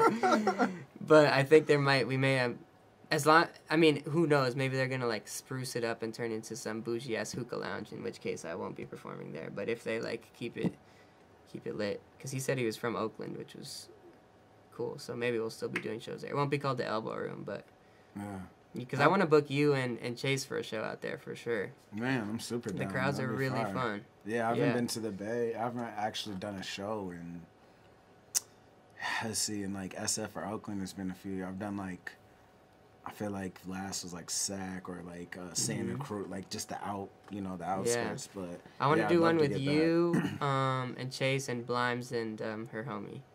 Oh yeah, Gab, Gifted Gab. She's from the Northwest too. No, but Blimes is from SF, right? Yeah. Okay, Gifted cool. Gab is from Seattle. Yeah, I think that'd be a dope lineup. Yeah, that'd be real tight, man. So, even like filling in the blanks, like you started with that group, just a rough overlap, like run through. Was there ever a time where you're like, no, I'm not gonna rap? Or you just hooked from right the after gate? For Real, I was like turned 16, and I was like, wow, I'm trash. You're like, man, I still need to kiss my first girl. For real. That was the other fucked up It was like part. I went from the forum to. Because I was in Jewish middle school, which was like. People. Jewish middle school was disgusting. Like it was like a petri dish, and like we had a bar mitzvah every weekend. So you went to a Jewish middle school, like it was just all Jews. Yeah. And there was still the peak of my party life, because call me ignorant. What is that? What's a Jewish? What's the aim of that? Thank you. Now moving on. What is the name for that? Like just Jewish, like is that like a Jew school? Thing? Jew school? Kosher Leaders school? of the Jew school? There's Jew-tang? Jew-tang. It was trash. It was kosher. So, but Kosher Deals? Shout out Kosher Deals. I'm doing a show with them tomorrow. But I was doing, it was kosher, so I brought like cold cuts to school, and I was like dealing like ham and turkey. By the locker. No. For gushers. No. Like, you bring me gushers or you bring me a ring pop, and I got you with a slice of turkey. Young hustler, entrepreneur. That's when I knew I was ready. Slanging hoving creature. Right. That's crazy. But then we were like disgusting in Jewish school, because we were like young, and we were all like, all the Little John lyrics were like getting in our head at the bar mitzvah, so we were all just like doing shit that we were way too young to do. And then from 15 to 16, I peaked it at 14. So I still had to kiss my first girl. So I logged off. I missed my opportunity for the rap group. Still Logged lonely. off the forum. Logged when I off the could have been forum. part Still of it. lonely. Yeah. I fucked up. But then, yeah, I eventually picked it back up. Now I'm the sex god. Origin story. Yeah, that's where it ends. Origin story. Yo, that's entrepreneurial though. I remember when I was in like middle school, like 6th, 7th grade, maybe a little bit in 8th grade. I feel like it's 6th and 7th grade. I used to love fucking sour belts. Yes. Like, so in the morning, our middle school was a block away. In the morning, I'll just go buy like sour belts or whatever. Or it got to the point where there was a whole, the whole thing that you buy them out for like 10 cents or whatever, and there's a big tub of it. It's almost like in the same plastic container as like the red Like vines. at the movies, you know what I mean? Yeah, but it's in this big like round plastic container, almost like red vines would be at the counter when you go buy them. Cool. And so I was like, how much for the whole thing? And because I seen other ones, and he's like $10. And I'm like, it's a wrap. Let me get that. And so I'd get that, and I was swear to God, I would sell them throughout because everyone would see me. I had the sour belts, and I don't think anyone just connected the dots. I got them right there. Fast forward 15 years, you was just a box of only in LCDs, like I should have stuck to sour belts. But I would just sell them for like so a true, quarter bro. I or did way something. better on cold cuts than my LimeWire shit. Right? Fucking internet, man. Once I figure out how to sell sour belts online, it's a wrap. But I would sell them at just like a quarter a piece, and it was like the way the math broke down. There was like, I don't know, like 2,000 of them in this jug. Like, wow. Not that, but it was something ridiculous. Like, I mean, we're talking about like fitting sour belts in a container like this big. You at least got for 80x to your. Yeah. I was, and they could buy it for 10 cents at the store a piece. And I was selling them for like a quarter at school. Sales. Exactly. And I definitely paid for some like a FUBU Flex hat and, and like some Boss underwear. When I was selling Boss underwear. Yeah. When I was selling cold cuts, I was head to toe in and one. So I had like the sleeve, stuff from Marbury. the headband, everything. That's fire. Yo, I used to fuck with Marbury tough. That was his brand, right? Marbury was part of it, but that was before he started his own shit, which was like the $13 sneakers or whatever.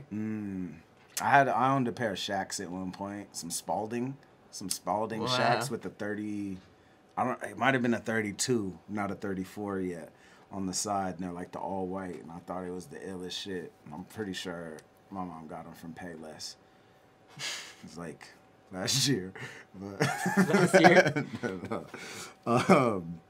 Yeah, no, I remember when I bought I think it was Sour Belt money, I bought a all white on white flex fit FUBU hat because it had the like thick stitching, and of just the FB. And I remember I went to Pier Park down Dead Man's Hill, where it's like, this super steep hill. Everyone's like, don't do it. And I was going down it on my dad's bike in my white on white FUBU flex fit hat. And as I'm going down it, the handlebars came loose, like, and I was like, oh, and then the seat came loose. And it started spinning as I'm like going down like a 45-degree angle or something. I was like, ah. And I remember I flew off the bike. No. Bounced like 4 times. Wind knocked out on me. Boom, boom, hit. I was like, oh, couldn't breathe. My hat came off, my white on white. No one had it. Everyone had the blue joints, and I had the white on white one from Mr. Rags. Brown, no. And I remember like, I can't breathe. And I looked over and I looked at my white on white flex hat, and I was like, oh, and I just started bawling. I started crying. I was like, that was one of the most traumatic moments. When you're toe to toe in Spalding, they don't tell you to be that type of baller. Yo, I actually bought that myself too. It's like a $35 hat or something. At that time, it was expensive. Damn. I was like the height of FUBU. You come to the Spalding register, and it's just all quarters. You're like, that was the FUBU hat from Mr. Rags, man. And I went and I couldn't find the white on white again. Like that, it was like one of those just tragic. That's gonna be told on my VH1 behind me. that story as like the downfall. This is your VH1 behind the music, bro. All these podcasts. Behind the flex fit. Tragic memories though, man. But I disagree, bro. That made you the hustler. that's when I turned to battle rap. Like, Yeah. fuck everybody. I'm gonna call someone a faggot for 3 minutes straight. Yeah, And regret it. for a decade, and then realize how ignorant it was, and kind of just look back with a mild disdain, but say, hey, those were the times. And then cheers it as a defense mechanism. Well, that's our time. Yo, also, Avo, if there's any questions, make sure. How long have we been talking? I don't know, like an After hour. you guys wrap up, there hasn't been any questions. Yeah, well, if there is, go Is ahead. there like and- no one tuned in right now? No, there is. Yeah, if there's any questions, please feel free to let me know. I have like pretty much one last thing I want to ask, and it's kind of a standard thing I ask, but like books or documentaries that you've read or watched recently, something. Last time Organic had mentioned searching for Sugarman, whatever, and I watched it, and I've been bumping his album since. It's an amazing documentary, but Oh, is that the one where I watched that one where Rodriguez, the where artist. he was in the town and he like got lost from the town and he had to come back and perform? No, like he grew up in Detroit, put out this record, and then Oh, it got super no big. one, like it was a total flop in the States, and there's a bunch of discrepancies what really happened, but it blew up in South Africa. He never knew it, like never dropped. He dropped actually another record, but again sold no units, but yeah, was gone for years. No one knew where he was for 30 years or whatever. Because I was like in the 70s, and then boom, has gone. Like people found him and went out to South Africa. And we're talking like thousands of people there for his shows and shit. And, like he never got on. It's a crazy story. It's a real. His music's really tight too. His first album, Cold Fact, is crazy. But so, anyways, yeah, he put me on that.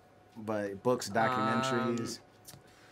Do you read a lot or? Yeah, I don't read that much actually. No, I watch. I used to be big into reading and just like I don't as much. It's anymore. hard to I read a like lot keep of my science attention fiction. on a book lately, man. Like I feel Yeah. like Attention spans are fucked. I read a lot of science fiction when I can.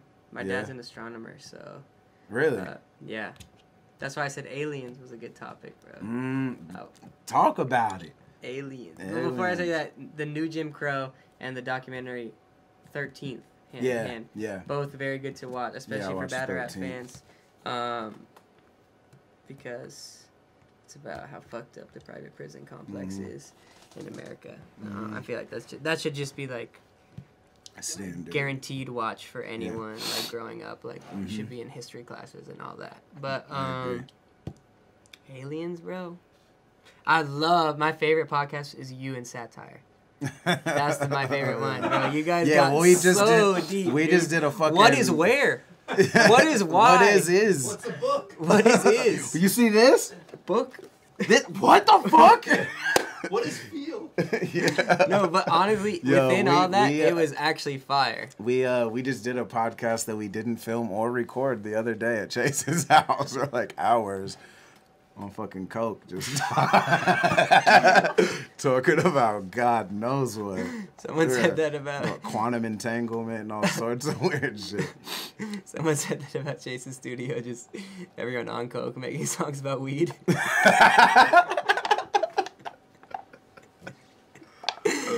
But Coca-Cola, man, it's a hell of a drug. but So yeah, aliens. But you guys touched on an interesting topic, which is, you were talking about. I think the term you were using, I only watched it when it was live. But you guys were talking about like something about like us being pubescent boys in the universe who just want to jizz on everything or whatever. That was the terminology. Really? And it really fits what my dad has been talking about in SETI. He's part of the search for extraterrestrial intelligence. And Really? yeah, he's a teacher, so he's he's not like super like PhD'd out or anything, but he's like a solid educator. Like he's on the radio talk about astronomy and stuff, and he's part of like the decision making process for like how do we search for aliens, and then what do we do once we find them. and I'm always trying to troll him and be like, they exist, like just admit it. But I believe they exist. He believes they exist. I think that the process that he has right now is we're only listening to hear about aliens, because we don't have the technology to send out a strong enough message yet. I mean, we're a pubescent ass species. We're young as fuck, so we don't have to send a signal strong enough that it'll make it to a galaxy where there could be life. But what we do have is the capability to listen. So right now, we're just depending on a society of aliens to be advanced enough to hit us up. Yeah, the radio waves. Yeah, we're trying to catch some alien TV essentially, or some alien to alien messages. We're trying to intercept them. So that's our strategy right now, which seems like a weak strategy, but it's the best we can do at this point. And my thing to my dad, touching on the pubescent boy metaphor, is I'm always like, what? Don't we feel like it's a bit of a human-centric, or you'd say Eurocentric, but I'd be like a human-centric idea that aliens would even want to communicate with us? Who's to say that their evolution, leads them to be, even if they're super advanced creatures, who's to say that version of advancement is being really communicative? What if they're not what if they're asexual creatures who are super fast, or super are able to solve environmental crises, but they don't have the desire to even communicate with each other, let alone a universe? What if they believe in some religion or something on that planet that makes it seem like there is no universe around them? Even the most advanced species, that advancement may not necessarily be technological advances. It may not be I want to communicate with the rest of the universe. So I think that is that and everything in between, on some multiverse shit, where it's and also in the same line with what you're saying, who's to say they have the same sensories as us? 100%. Hearing or vision, or there's you know what I mean? If there's 5 senses, there's probably infinite senses, ways to interact with your environment and take in information, what I mean? Ultraviolet to me is the perfect example. Or dogs seeing black and white. Dogs' absolute reality is black and white, and color isn't even a thing to them. Think about all the shit that we're missing with our limited ass senses. There's probably hella shit floating around us that we just don't have the universes between us that we don't have the capability to and understand. It's not within our sensory mechanisms, and that could be the same trying to communicate with it's like trying to yell across a room to someone who's deaf. You know what I'm 100%. Saying? They don't have that. Doesn't mean they're less intelligent or than a SoundCloud you or rapper not. Trying to slide in someone's DM and just left on red. Yes, exactly like that. Well, that also could be the thing. Right? Is that aliens? The aliens seen SoundCloud rappers or heard them? They're like, no, we good.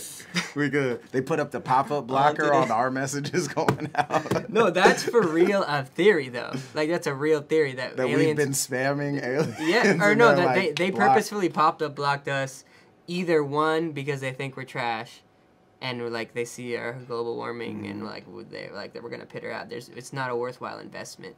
Or number two, that they see us they're not advanced enough. They don't we're not even a blip on their radar, because other species are so advanced that they may even be purposefully cutting us off. Right. That we're in an echo chamber where they know we exist, but they don't want us knowing the secrets of the universe. So we're in some type of multiverse bubble that we're not getting the information. Yeah, I think if there is a civilization that's advanced to the point of what we're talking about, because I honestly think it's with everything a spectrum of intelligence. I think there's every possibility. Yeah, there's this book I'm sure I've referenced on here, and I haven't even finished the book, but it's called Star Maker, and it talks about basically someone who astral projects through the cosmos and gets stuck, can't return to his physical embodiment, but finds other traveling perspectives, other astral. I think it's Olaf Stapledon, I think is the author, but anyways. He just talks about all these alien planets, and there's a million different examples. He breezes over some of them, he explains some of them. Some of them are humanoid-like and a little bit more advanced. Some of them are less advanced. Some of them it's a water planet with almost plankton like collective intelligence being, you know, that you can't even understand how it communicates. There's avian planets, there's everything in between that's incomprehensible to us, you know what I mean? And that's like, to me, that seems more the most realistic of like, there's shit dumber than us out there, smarter than us, and every, you know, on the spectrum, every But like, by that color, argument, you know? then there would be a civilization that knows we exist. Yeah.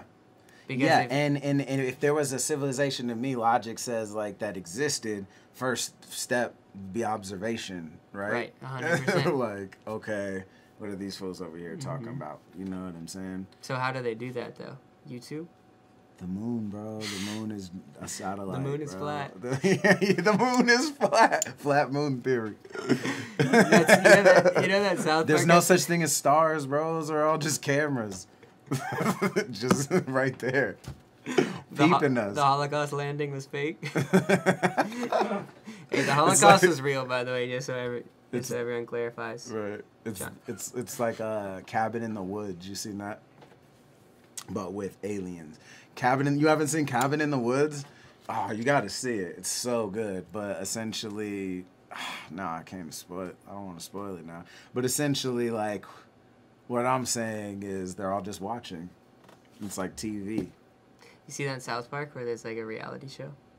Humanity? Yeah. I The don't concept think I've is seen like, that. it's No, but, so I mean, funny, I'm sure dude. that, yeah. It was like back when South Park was fucking still killing it. It was like... You don't think South Park's still? I haven't watched for Actually, years. this new season has been good again. They had South a Park's little one dry of the spell. goats to me. Simpsons is too. I just watched the 30th season. I think that's the most recent. Yeah, that was my favorite show growing up. Fire. The 30. They advanced, but they've always been classic. But this South Park is genius because it's like essentially saying that they have all these reality shows. It's like these. It's hella anti-Semitic, but it's just like it's these Jewish aliens who are like the head of the TV network, and they're like, so what if we take like they have a reality show about like deer, and a reality show about black people, and a reality show about like Indian people, and like what if we took the deer reality show and the African American reality show and we put them on one planet, and like Earth, our top selling show about like they put together all the species of shit and see how they interact together. Yeah. And like it's like the most popular show, but like they're gonna like cancel it because it's getting boring, so like Kyle and Cartman have to like save it. They have to introduce new outrageous characters like Trump. Exactly, bro. Into the reality show. Dude, that'd be crazy if aliens were intervening to entertain themselves hella much. Yeah.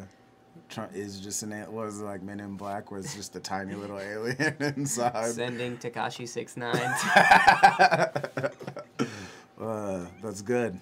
So yeah, aliens might exist. Frak's trying to find them. Aliens for sure exist. Yeah. I don't think... I mean, but by nature, it for sure exists, even on this planet. You know, there's alien species on this planet. That's the word alien is just foreign, alien to us. You know what I'm saying? We don't know shit about the ocean. We barring out now. and so alien species definitely exist. The ocean is alien to us. We say things like we know less about it than, you know, outer space. I don't know how you can really quantify like half this it, country thinks that the other half is alien. That's going into like imaginary lines though. Like I'm talking about the true meaning of alien. Well, what is the true meaning? Something you're unfamiliar with? Essentially. So then, I mean, I'd say most white people in America only meet white people their entire life. Bro. I can't get into this with this SJW right now. That's hella racist, bro. No, it's reverse racist, dude. Oh, yeah. That exists. Which is what? Messiac? R? Messiacar? Reverse. All right, cool. So, yeah, this happened. Where can they find you? Let them know. At the new Frak album. the MC. Yeah, the new album LimeWire 03 is out. By LimeWire. Follow me on Spotify and like put my music on mute and listen to it during the nighttime. So I can get Spotify money. That's genius. On repeat, play the album on it. Damn, that's fire. There's one question for the audience. What are Frak's essential non-hip hop albums? Ooh, that's a great question. LimeWire. Brazilian Fire Porn, the album. Coming soon. Follow up to LimeWire. I mostly listen to non-hip hop these days. Radiohead is my favorite band, so Radiohead. OK Computer, just because it's a great album, but Kid A and Hail to the Thief are probably my favorites. Maybe Kid A. Radiohead, Kid A. Shit, let's see. My favorite band right now is Hiatus Coyote. Have you heard of them? No. They're fire, dude. They're what genre? They're like soul funk, modern soul funk. They're really dope. That's like, I'll give one modern answer. That'll be my modern. Definitely check them out. What else? What'd you say? Or what? What Coyote? Hiatus Coyote. Hiatus Coyote. Yeah, they're really good. Let's see, man. I feel like I should give more of a. A tough question. You got this. Get it back, Frak. Get it back. Time. It doesn't matter. That's fucked up. Bring up Dude, my you know, my choke crutch. Hey, yo, it doesn't matter. That's when you know I'm choking. Dude, mine is worse, bro. It's like, mine's, when I'm freestyling, like, yours is that, I guess Doris's would be like, ho, ho, ho. Or, all I know is all that. I know is and that. mine is, every time I spit it. Every time I spit it. Yeah. It's really bad. I've gone through different waves though. I've had like anyways, like Scribble Jam. Anyways was my like go-to, which is the most annoying one. And then when I was younger, and sometimes it'll resurface. Like I'll have a different crutch almost per session. That one's the most consistent. It doesn't matter. But coming through will resurface sometimes. Where I was like, coming through, coming through. Coming through with the third non-hip hop album to pick. I'm coming through. Every time I spit it, I probably say it's I'm gonna go for an R&B album because it's technically not hip hop, and R&B is a key album, especially in the LimeWire phase of my life and the slow jams. So I'm gonna say Usher, My Confessions album. Classic. Album. Yeah, classic album. I know I'm forgetting hella shit, but super Usher, fun. Hiatus Coyote, Radiohead. That's a good list. What's a Hiatus Coyote album? Dude, what's it called? It's got Molasses and The Long on it. It's their most recent album. I don't remember the title, but it's amazing. That whole album, every song is fucking amazing. Hell yeah. Check it out. Yeah. Appreciate you, man. Thanks for your Man, time. it's an honor. Make sure to follow him. Get the new album, LimeWire 03. Shout out my riders. Peace. Hennessy and hand grenades, gunpowder and holy water.